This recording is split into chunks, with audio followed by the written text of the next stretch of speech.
5 idées de réponse à « Vous me faites un prix ?» Reste jusqu'à la fin, la 5e devrait te plaire et il y aura même un bonus.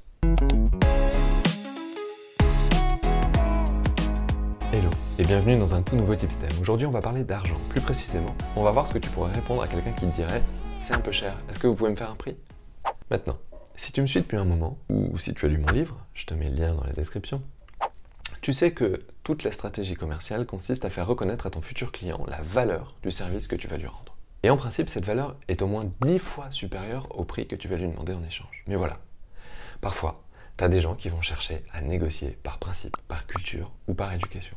Ou alors, t'as pas encore lu mon livre et tu sais pas vraiment comment faire reconnaître la valeur de ton service. Alors, la prochaine fois que ça t'arrive, et en supposant que tu as réussi à créer un lien de confiance et ou de complicité avec ton prospect, voici les 5 trucs que tu peux lui répondre. 1. Si vous pensez que vous allez atteindre tous vos objectifs en payant le moins cher possible, il est probable que je ne sois pas la bonne personne pour vous.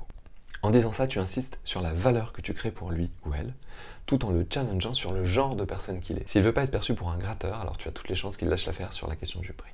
2. Si le prix est un sujet pour vous, je peux peut-être vous recommander à quelqu'un qui est moins expérimenté que moi.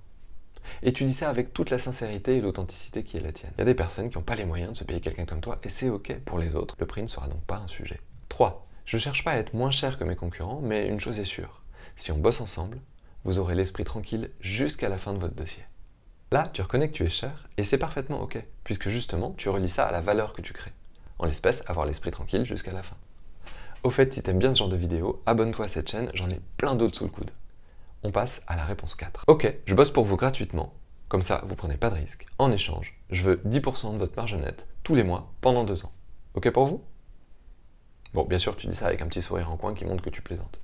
Si, tu plaisantes. Je te rappelle que t'as pas le droit de faire ça si t'es avocat. 5. Si vous trouvez quelqu'un qui est capable de vous apporter autant de valeur pour moins cher, alors je veux bien son numéro, j'ai plein de boulot à lui déléguer.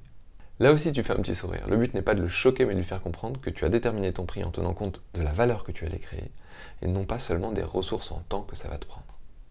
T'es resté jusqu'à la fin, alors rien que pour ça, je t'offre ce petit bonus. Il s'agit en fait d'un retour que m'a fait un jour un client et qui m'est resté en mémoire.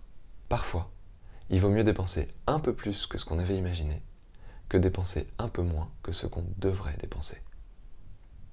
Et voilà, c'est fini pour aujourd'hui. Merci d'avoir regardé jusqu'au bout et dis-moi dans les commentaires laquelle de ces 5 réponses tu préfères ou s'il y en a une 6e que tu utilises quand ça t'arrive. On se retrouve très vite pour un prochain Tipstem et d'ici là, prends bien soin de toi et des tiens. Cheers!